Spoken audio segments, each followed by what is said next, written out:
Hello students, here is your next video on your anonymous post-it notes that you turned in class with all your questions. As I mentioned in the other video, I have divided these up into categories, and these questions all revolve around teaching in as far as the day-to-day teaching and what is involved. So a lot of these questions, I noticed there was at least a few that asked about, is it scary to be thrown into your first teaching job or your classroom? And that phrase thrown in was used a couple times, which I think is funny because they have an image of a teacher being thrown into her classroom. So let me just address the fear that maybe some of you have about that. First off, you have nothing to be afraid of. As a new teacher, pretty much all school districts have a mentor teacher assigned to you. You have workshops to attend. You have a lot of training going on. You have a lot of support. Another thing to think about is a lot of times you're still finishing your credential. If you're hired as a new teacher or an intern, so you have professors still in your life that you can ask for help from.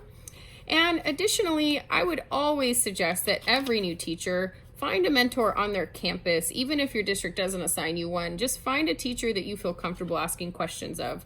Walk around your school and look in classrooms and see who looks like they're doing the kind of teaching that you want to do. And just emulate that person. Ask a lot of questions. Observe them teach.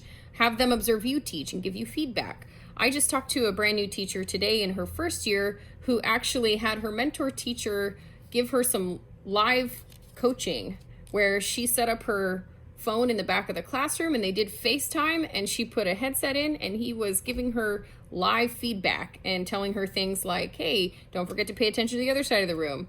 Hey, I noticed that you've talked to this kid 3 times. Time to start ignoring him now. He's just trying to get attention. So those are the kinds of things that in the moment maybe a new teacher doesn't notice, but this mentor teacher was able to go that far as to give her live feedback. That's the kind of thing you want. Find that person that can help you out, give you ideas. And of course, if you can't find anybody like that, come back and ask us, and some of your professors will help you out. So being a new teacher is not scary. It is actually really exciting. There are some tough moments and some challenges, but you will enjoy it, I think. And the next question is, what can I share with students? And another question was very similar, like how much of my personal life should they know? I think that depends on what you're comfortable with your kids knowing about you. You should know what your community is like in that school. What is the neighborhood like? What are the families like? What are the common cultural norms and values? And if you are similar and you have a similar background and you grew up in that neighborhood, then it's going to be a no-brainer. You can tell them whatever you want and you'll know what you feel comfortable with them knowing. If you feel like you're not really that comfortable there yet and you don't know everybody yet and what the expectation is for teachers, then maybe you keep some things to yourself. That's fine. That's up to you. And I say, always, if you're not sure, just go based on what you see other teachers doing and saying. How much do other teachers let on about their personal life? You want your kids to feel like they know you, but that doesn't mean you have to tell them every little detail. They don't need to know, who you're dating and every place you go to hang out.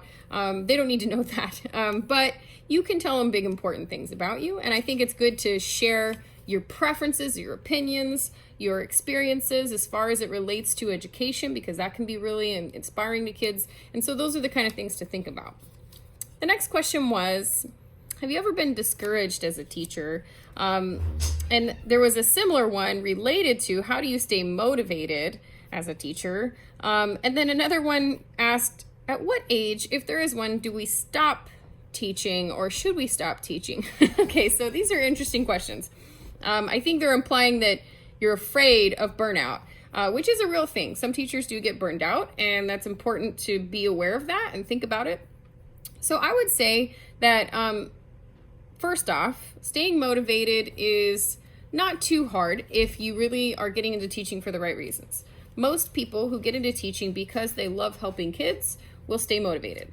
If you are willing to keep learning and finding new strategies and ask teachers for advice and keep reading, watch things online, watch some videos, check out some new websites, read new books. If you're constantly looking for new ways to teach and improve your practice, you're going to stay motivated. That comes along with that lifelong learning. So if you feel like that's something you could do and you can commit to that, then I think you'll stay motivated. That's the biggest motivator.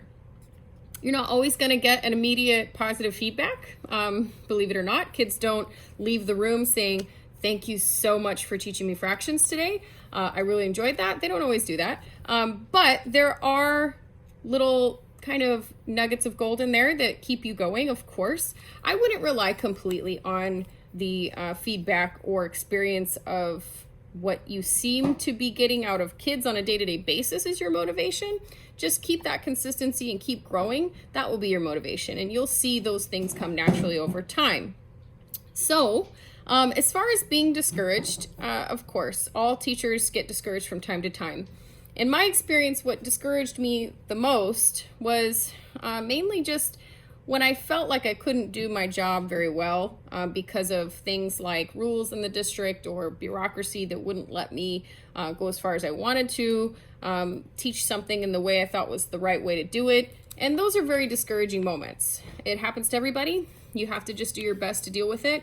Always communicate as best you can with your administrator about what you're frustrated about. I think a lot of new teachers are afraid to do that because they don't want to come off as a complainer. But if you're discouraged or frustrated about something, talk to your mentor teacher, talk to your administrators, tell them, because they're very likely to have been there before and they can help you figure that out. As far as the age when you should stop teaching, it's a funny question. I get it. I see that there's been, we've probably all seen that grouchy old teacher that we all think, oh, she should have retired. But I've also seen plenty of teachers that go as long as their body and mind lets them and are fantastic. One of my mentor teachers was in her 80s when still teaching college classes to people in their credential program and still visiting schools and doing awesome stuff. So it really all just depends on you as a person, your own personal health, and how much you're enjoying it. I would say, this is way down the line for a lot of you, but as long as you're enjoying it and you feel like you can physically do your job, then keep going. There is no age when anybody will make you stop. That's not how it works. But most teachers really stay beyond their retirement age and enjoy it still. If they feel like they can do it, they do. A lot of retired teachers or teachers getting close to retirement will consider other things like teaching part-time or tutoring or being a TA or being a substitute teacher or doing even like home hospital work with kids who are chronically ill or in and out of the hospital or at home sick. Those are options too for people who are older and ready to retire soon but don't want to totally stop teaching.